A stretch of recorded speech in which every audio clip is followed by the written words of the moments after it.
Alright guys, welcome to class. Sorry again that I was unable to be here, but due to the weather we've had a lot of tennis rescheduling and makeup, so that's why I had to be gone today. So today we are moving on to the last section before we have our quiz scheduled for Thursday, so make sure that you guys are ready for that. But today we're going to be working on solving equations again. I know that's something we've been doing all year, but we're going to keep doing it. This time we're going to look at doing it by graphing, and we're also going to look at some story problems today. So basically when we're solving an equation by graphing, we're going to need to have some sort of graph. So most of the time you will either be given the graph like below right here. Other times you will have to just graph it on your graphing calculator. It's a little harder to graph it on your own and then find the solutions that way, just because sometimes our graphs aren't always as accurate as possible. So again, you'll always be given a graph, or you will just be able to use your calculator, and we will definitely go through all of that today. Otherwise, when we are solving an equation by graphing, essentially we are looking for where the graph is crossing the x-intercept. So where the graph crosses the x-axis. So in order to do this, we need to set our equation equal to 0. Which means that if we've got 0 on one side of our equation, we need to have all of the other terms, so our x squared, our x, some random number, has to be on the other side. And once we've got that, we can use a calculator, like I said, or if graphs are provided, we can just go ahead and look at the graphs and try to figure out where our solutions are for the graphs. So basically when we are looking for solutions, there's 3 possible cases that we're going to run into. And you'll get some time to work with each one of these 3 cases. So the first is that you might have 2 solutions. So we could have 2 answers. Second one is we could have 1 solution. And the last one is we could have no solutions. And when I say solutions, since we're setting the graph equal to 0, setting the equation equal to 0, and we're looking at a graph, if we're looking for when y equals 0, that's looking for the x-intercept, or where our graph crosses the x-axis. So essentially, if you're looking at a graph, and you're looking to find the solution, or the x-intercept, or you could be asked to find the 0, or another fancy word is you could be asked to find the root, you're just looking for the x-intercept. So look for where the graph crosses the x-axis. So looking at this first example on the left, first thing we want to do is determine how many times does it even cross the x-axis, if any. Well, I've got one right here and another one right there. So 2 solutions. So remember, that's one of the possible numbers. We can have 2, 1, or 0 solutions. So we found that it crossed twice. Otherwise, to actually figure out what those solutions are is relatively easy. Just go ahead and figure out what the x-coordinate is where it crosses. So we can say that x equals, looks like a -3, and at +4. And that's it. All you got to do is say how many times it crosses, and then just look at the picture and figure out what that x value is. So let's go ahead and try the middle one. Go ahead, try to look, see how many times it crosses. Looks like it actually only touches once. So I guess it doesn't have to cross. All it has to do is touch. So it could touch or it could cross to be considered a solution. So we've got one solution here. Looking for where it occurs, x equals, looks like it is at a +2. Last one, if you were kind of following the pattern, we started with 2 solutions, 1 solution. This one does not cross the x-axis. Our minimum point is right here, which it never reaches down to the x-axis. So we actually end up with 0 solutions. So when that happens, if you're then asked for the solution, just simply say no solution. and that's it. So once again, don't forget there's three possible cases. You can either have two solutions like this where it crosses twice, one solution where it just touches the x-axis at one point, or no solutions where it never touches the x-axis at all. Otherwise, if you're not given a graph and you're still trying to figure out the solutions from some sort of equation, our calculators can actually do this for us, and it's relatively quick once you get the hang of it. So it's a pretty good shortcut to be able to find these solutions. So first of all, first thing you always want to do, I didn't put it in these steps, and I probably should have, but you always want to double check to make sure that your equation is solved for 0. I did put that at the beginning, that it needs to be set equal to 0. So if it's not, do that real quick before you try to enter it into the calculator. Otherwise, based on the steps, you're going to want to go to the y equals menu. So make sure you've got your calculator out. Go to the y equals menu. Remember, it's that top left button.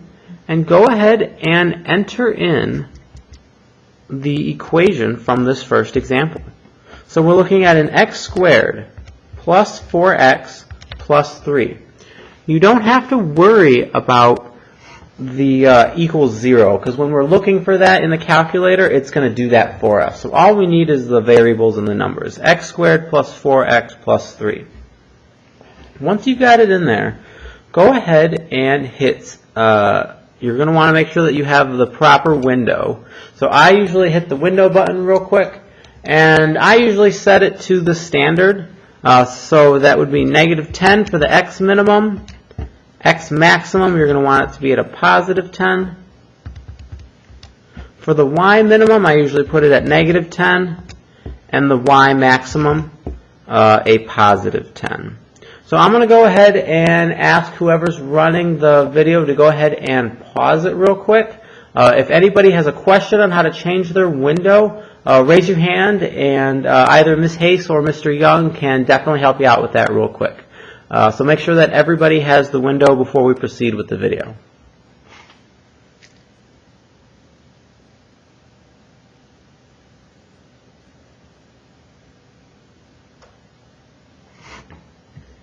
Alright, so hopefully everybody has the window figured out. So x minimum again, -10, x max 10, same thing for the y, -10 and +10. So go ahead, and we want to go to the calculate menu, which is second and then trace. So that's going to bring us to the calculate menu.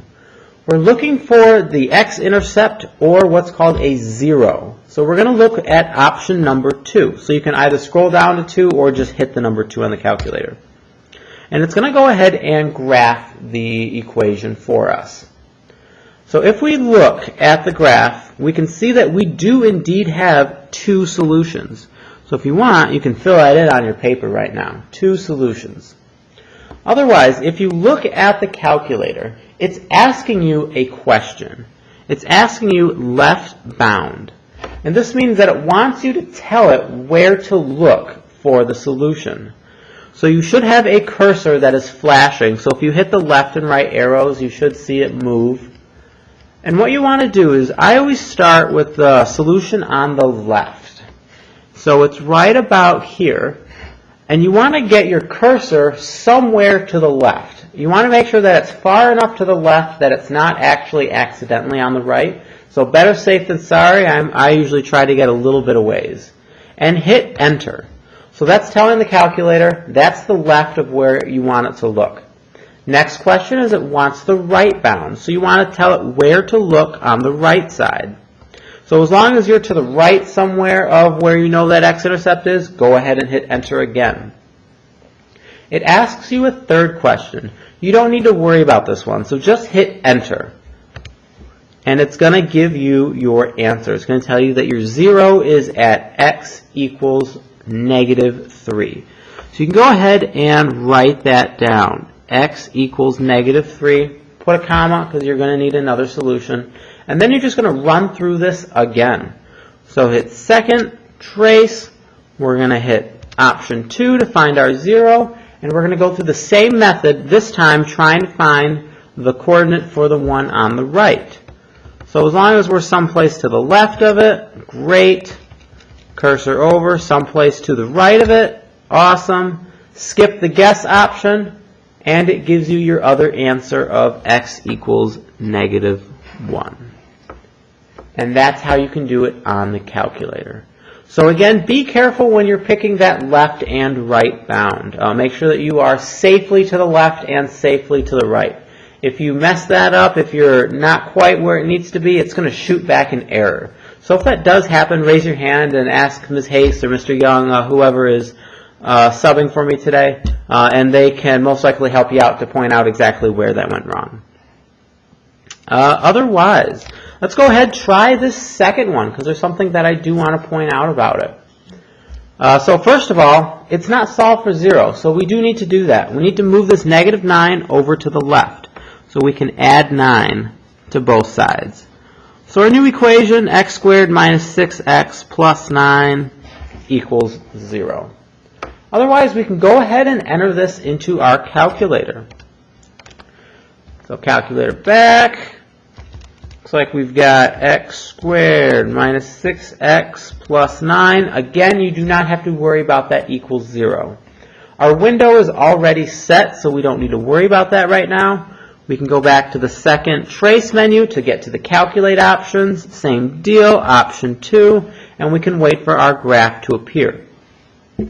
If we look at this, it looks like we've just got one solution, one time that it's going to bump that x-axis. So we can go ahead and say one solution. Otherwise, to go ahead and figure out what it is, we need to run through the same process. So we got to find our cursor. If I know my x-intercept's about right there, my cursor is currently right there. That's to the left of it. Going to the right, we'll call that good. As long as left is on the left, right's to the right of it, it'll find it. Skip the guess, and it will give you an answer. I do want to point out what the calculator says here. If you can see mine or on yours, it most likely did not find exactly the answer. In this case, my calculator is showing 2.9999999, and it would keep going on with the 9s. That is not actually the answer that we want. We need to be able to interpret what the calculator is telling us. The calculator is doing its best to estimate for us what it thinks that the x-intercept is. So I guess I just have to ask, what is 2.99999 repeating really, really, really close to? And hopefully you all just shouted out +3. So x equals +3 is actually the answer. So please don't write 2.99999. You have to interpret the answer that the calculator is giving you. So in turn, your answer is actually x equals 3.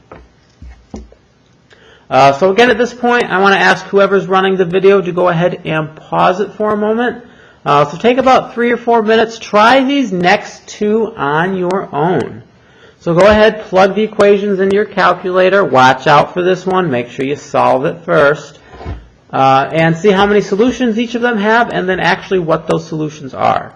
And then Ms. Hayes or Mr. Young will be walking around, and they'll be more than happy to answer any questions that you've got about the left bound, right bound, how to enter it into the calculator, or whatnot. So please do not hesitate to ask them if you do have a question about one of these.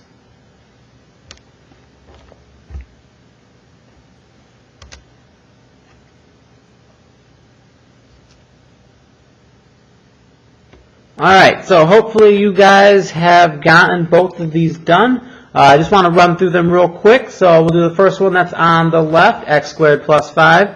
So go ahead and enter that real quick, x squared plus 5. Trying to find the zeros. So when it graphs, we can actually see that it doesn't ever cross the x-axis. It doesn't get low enough. So this one actually ends up with 0 solution. So our answer is no solution. For the other one, x equals, or actually we need to solve this one first. So if you didn't already do this, you should have x squared plus 6x plus 6 equals 0. So we can go ahead and enter that into our calculator. So x squared plus 6x plus 6.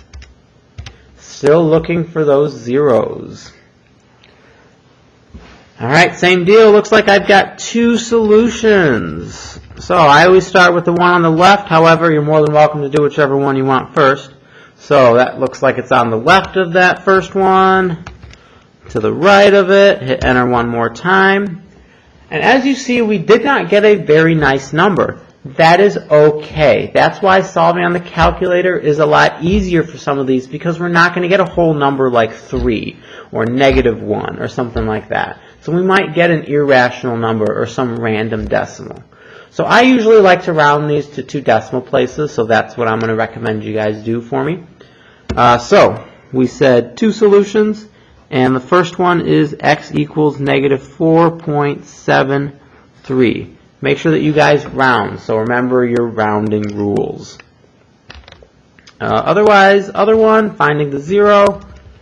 That's to the left of it. Let's see, 0 is about there, so we're to the right. Skip the guess, and we get our other solution, -1.27. And those are our 2 answers. So again, if you've got questions about how the calculator works, please don't hesitate to ask. I know for some of you using the calculate menu might be new, so understanding the left and the right bound, make sure that you are, again, getting to the left of what you're looking for, getting to the right of what you're looking for. And you can go ahead and skip that guess part, because that's just not needed. Otherwise, I'll go ahead and flip this over, and we can look at some story problems. I know how much you guys always enjoy those. Otherwise, let me get this situated. Story problems. These usually ask us to find some sort of information. And it's really asking about 2 different parts of the graph. The first is it's most likely asking about the vertex. So you're either going to be looking for the vertex or one of the x-intercepts. So if you're asked to find some sort of max or min, so a maximum height, minimum distance, something like that, that's going to come from the vertex. From the x-intercept, it might be looking for when something hits the ground, or something like that. So I always think of the x-axis as like the ground when we're looking at these types of story problems. Otherwise, this first one is about Mr. Conway. So if you remember, Mr. Conway is our lovely athletic director here at the high school. So he is currently practicing with the girls' soccer team, because we're in the middle of girls' soccer season right now. And he ends up kicking a soccer ball with an upward velocity of 75 feet per second. Through some math, I don't know how he did this math, but somehow he did, he realized that he could write an equation that modeled what the ball did in the air. So he says that h equals -16t squared plus a 75t plus 1 is going to model that equation. And he's telling us that h is the height of the ball after some t seconds. So I usually like to start with a quick little picture just to help me to visualize exactly what is going on with these problems. So let's say we've got Mr. Conway.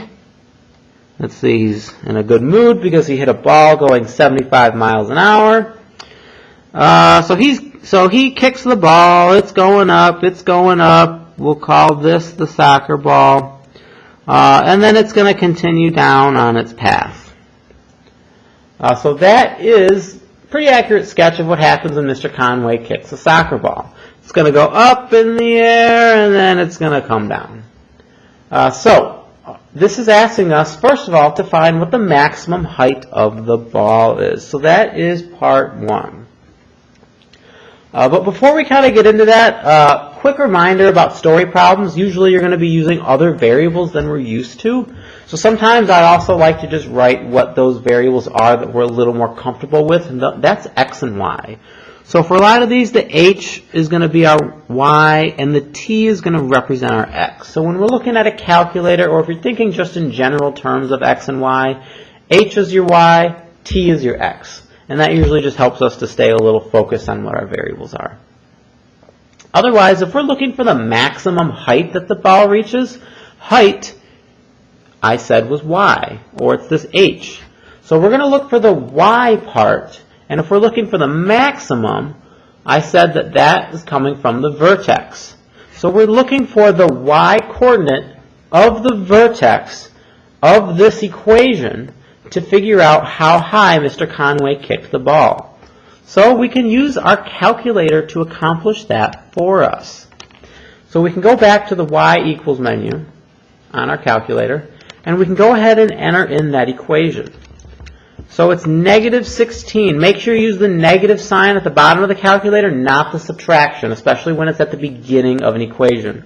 Instead of the t, we need to use an x because we're in a calculator, and then entering in the rest. This time, we do need to change our window since it's going to be a little weird since it's a story problem. What I want you guys to do is I want you to hit in the top row, that middle button says zoom on it. So I want you to hit the zoom button and then hit 0. And it's going to automatically zoom the calculator for what we need it to do. So I'm going to write that in on here real quick. Zoom 0. And that will tell the calculator what you want it to do. So as you can see, we've got pretty similar picture from what I had drawn, but this is the actual graph. And we're looking for that vertex. So first thing we need to figure out is, does it have a maximum or a minimum? Or is it a maximum or a minimum? Well, it's that hill shape, so it's going to have a maximum. So we can go back to that calculate menu and actually calculate